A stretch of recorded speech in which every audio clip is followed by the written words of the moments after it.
For those that don't know, I actually do ride motorcycles, off-road and on-road in real life. But I rarely ever use a hover bike or anything like that in Star Citizen. So bear with me. But this is a very special episode because I'm going to cover all of the stuff that's in-game already on the PTU that's part of the Star Citizen goodie pack. That's for our CitizenCon in just a couple days.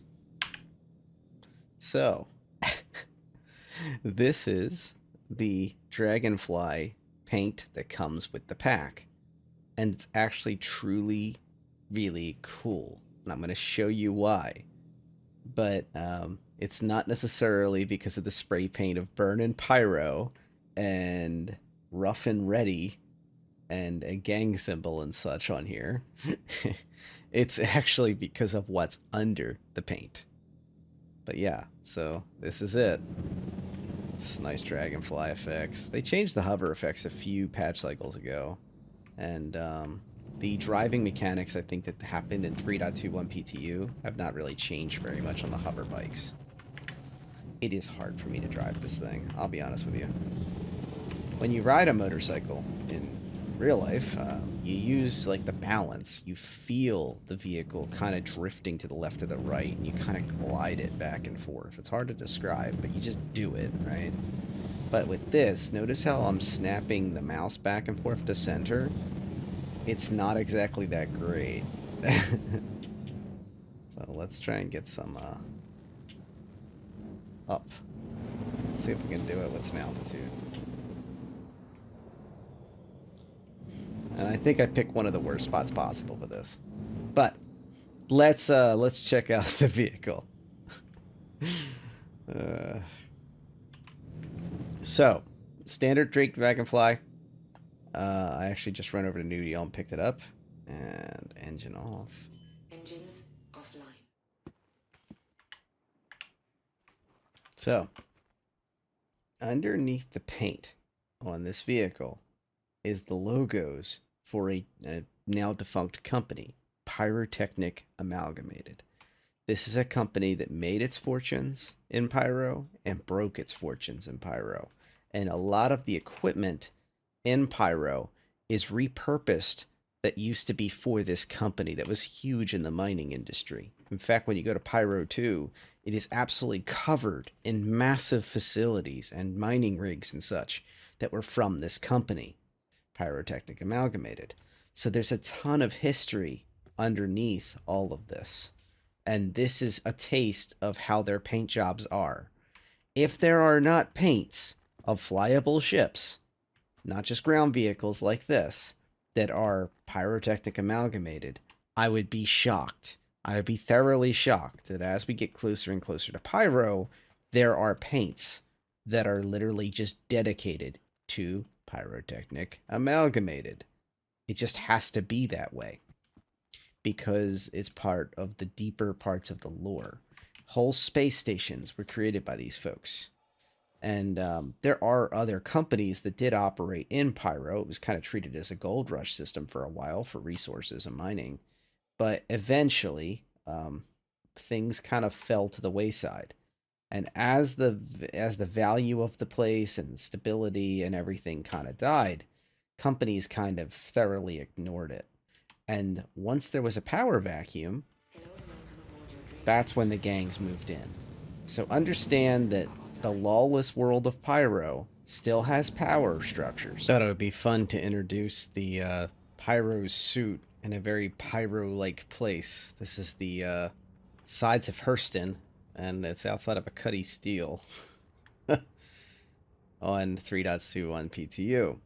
So this is the undersuit and the helmet. Notice the Pyrotechnic Amalgamated logos. That's the company, once again, that's in Pyro that failed. And these are like some of the equipment that was salvaged from these operations and then hybridized by the pirates to the different factions within Pyro to keep using it many years after.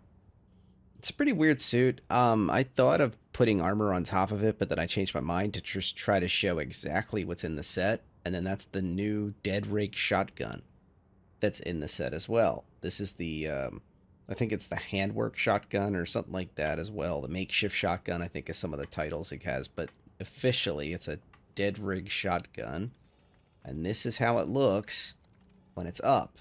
Now, this is important because I wanted to point this out. I did my last video. I also covered this a little bit, but I didn't mention this part. The front sight is just a piece of electrical wire made bare by like it looks like somebody went and bothered to take the rubber coating off of it, and there's a small piece of metal electrical wire that's not even standing up completely straight that's acting as your front sight. Notice also the back sights are not symmetrical. um, it's a pretty interesting setup. So it's a really, really unique shotgun. Also, you hold it from the side. So while you're walking around with it present out, it looks like this. If you don't like this style of walking around with it with the shotgun, and this is how it looks shooting from the hip, notice the shell casing flies out from your side. Most guns actually shoot to the right in this game. And traditionally, that's something that's actually considered a design feature, is that you don't want the shells ejecting into your body. That's considered a little silly. This was probably a left-hand weapon, or was at least rigged that way, and now it is used by someone that's right-handed. Um, so everything about this gun is wrong. Everything. So you have electrical wire of two different kinds, and one of them makes up your front sight. You have a rear sight that's not correctly set up. You have a bunch of binded wire that's like holding your stock on. It looks like in the back, and the stock is made out of I don't know, mop head or something. And then the handle is on the left side, and then the shells eject once again into you, flying across your view screen at the base of the screen. And the rate of fire on this thing is not that great. But when I tested it out in my last playthrough, it actually doesn't do a bad job. The damage is pretty considerable. From what I understand, light and medium armors, if you hit the upper chest into the head, it's a one hit down. And if you hit heavy armors in the head, it's a one hit down. Now, most people are comparing this thing to the Ravager shotgun, and just remember the Ravager now is a semi-auto weapon. I don't know if that's accidental or whatever, but it's just stuck in the semi-auto mode, so you can't rapid fire 2 shots anymore on the Ravager. So this thing might have got quietly, either accidentally or on purpose, was kind of seen itself kind of getting more usable and more interesting by the Ravager kind of coming down a little bit on its capabilities. And I'm going to shoot the side of this cutty steel. It won't do anything to it, so it really doesn't matter. But what I find interesting, once again, this kind of reminds me a little bit of Pyro. Unforgiving elements of these darker elements and stormy clouds everywhere, and feels like nobody really wants to live here. But still full of adventures to go find and explore. And danger around every corner. Okay, so when you aim down the sights and take the shot, that's how it looks. Once you get past the welding wire nonsense, electrical wire nonsense, it's not that bad. Honestly, you phase through it. But if you are very particular about your weapon sights, like if you play games like Hell Let Loose, or even mainstream games like Halo, Battlefield, etc., and like you're that person who really needs to constantly fiddle with your scopes and everything else, this gun may not be for you. If you like the styles and looks, once again, this is more for its nostalgia. Really, notice it's the same logo as when we looked at the Dragonfly on the magazine, and you'll see that there is still some stuff from previous owners all over this thing. This gun's probably hundreds of years old, 100 years old or something. And if you look at the way it's done, It's unique. Even the colors that are chosen are just really out there. And then look at the front forward assist grip is just, it's like, it looks like it's an exercise pipe and a, I don't know, a gate latch bolted together and then welded on. It's just incredible. And that's the slide rack for the entire system. One nice thing, interesting thing, is that it is a shotgun style weapon, even though it's in a rifle configuration. I do like the I do like how makeshift it looks. I think it fits this set perfectly that it comes with. So that is, I mean, something to really think about. So when you're running around with it, and even that piped handle on it and everything, really looks really crazy and fun. And I think that's something we forget sometimes, is that things are just supposed to be fun and interesting and different. And once again, that certainly meets all that. And that beautiful pyrotechnic amalgamate logo on the back and on the front and on the shoulder blades is quite nice. Remember that if you're wearing armor, though, it's going to be hidden. Unfortunately, where it's at, if you're wearing armor, which you should on your, at least on your chest, to bring down the damage potential, mitigate some of it at least, you will unfortunately cover that up. Here's how this gun looks when it's, notice the right and the left side ejection system, but it goes out the left. Wait, what?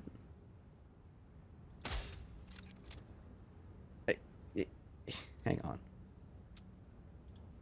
Okay, apparently I'll never know. At least this gameplay round. Ran out of ammo. One other interesting thing. It is it's a little weird. So it uses a special magazine. I just used it up, unfortunately. Let me see if the empty is on. It uses a special shot. It uses a special magazine. It's a Deadrig shotgun magazine, so do bear that in mind. It holds 8 shots. If you are, once again, if you're very particular about your kits and loadouts, especially, that's another thing to think about, is that it consumes a different type of ammunition than many others. Oh, and this helmet has a unique finish to it. So let me see that real quick. Out somewhere that's a little darker than standing underneath the lights of the ship. So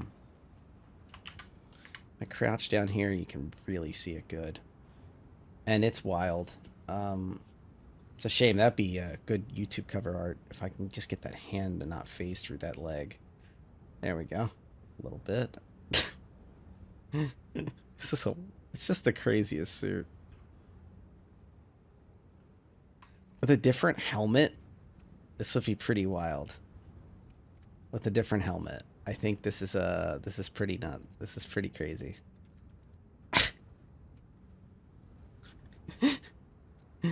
But yeah, with a different helmet, this would look completely different. And I think some people will actually just go for the helmet and want to try to get drops of that thing because they love that crazy looking stuff.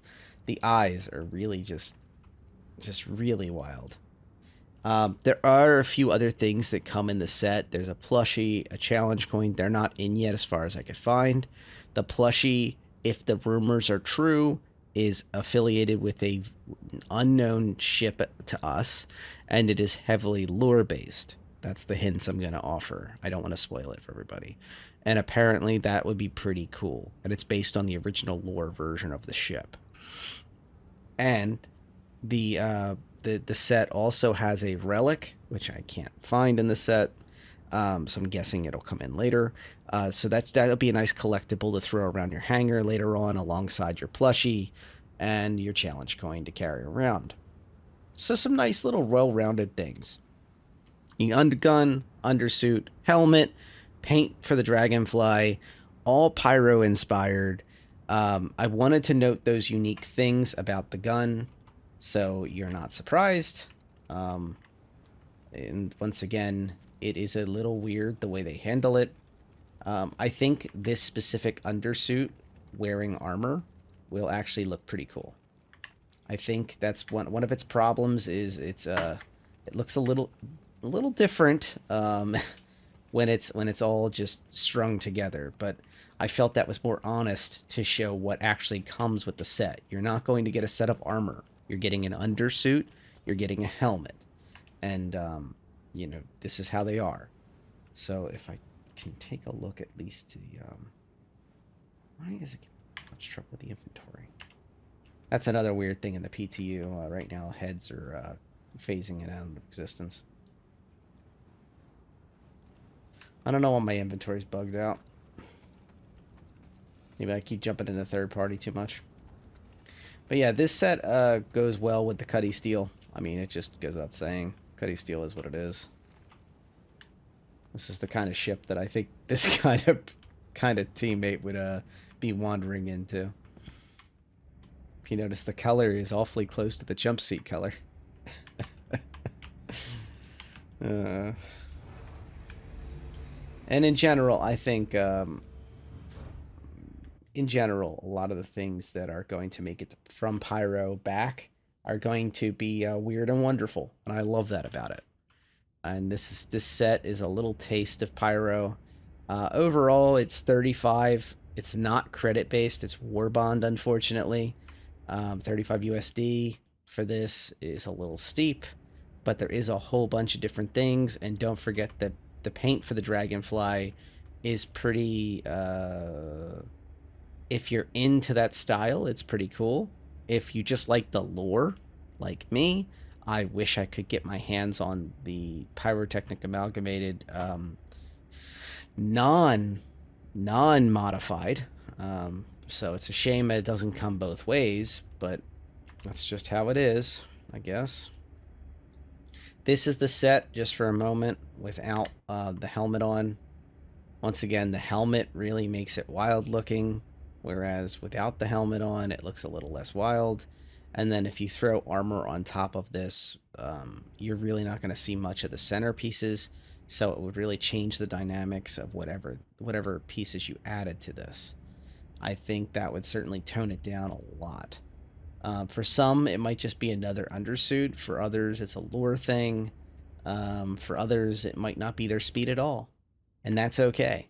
I mean, I think it's a pretty cool set, especially once again if you're into lore or if you just love the style and you want to look weird. More options are better. Let's see if we can store this puppy. And there you go. That's the story of the Pyrotechnic Amalgamated set. And honestly, I think that's the place that weapon belongs. Right here on a Drake steel, on a Drake Cuddy steel, and yeah, what a wild little fun thing. Hope you guys enjoyed this. Hope you have a wonderful CitizenCon, whether you're in person or if you're watching streams. I'm gonna be on Nazaris's stream. He is doing a 48-hour stream starting on Saturday all the way through Monday morning, and most of it I will be there. The schedule will be posted, and you'll know exactly when I'll be on. Please stop by, and I will be posting a link to it as well, I think as a community post. Reminder also, just a quick plug, like, comment, subscribe, and all that. It's greatly helps me out, and I greatly appreciate it. In particular, the comments on this one. Did you appreciate this rundown of the equipment? And I tried not to hype it too much, but also show it honestly, the cool factors of it, and also the limitations. Like, for example, the sights on here. If you thought that was a little much or I went a little too in the weeds with it, let me know. I appreciate the feedback, whether it's good, positive, negative, etc. You will notice I have some negative stuff on my videos. I let that slide because it's not just there for someone to write. It's I truly take them to heart, and I feel that they have valid concerns as well. And that's kind of my goal, is to bring everybody into the mix. And yeah. All right. Once again, happy CitizenCon. Real quick, on the 3.21 PTU, currently you can purchase an F8C for 4.5 million AUEC. Remember, purchases of ships on the PTU do not count. And also, this is considered a glitch. Per Xylo, there is no ability to purchase this ship going to come to live. So if you hear about people talking about purchasing the ship with in-game funds at this time, it is not a thing. Now, whether it'll be a thing like you complete Squadron at a certain difficulty level and then can purchase it, that's up for debate. We don't know yet. But the point is, right now, it is available for sale. You will see videos like this, like the one when I went in there and did it myself. But just understand that this is a glitch. Being able to buy one or more of these ships for UEC.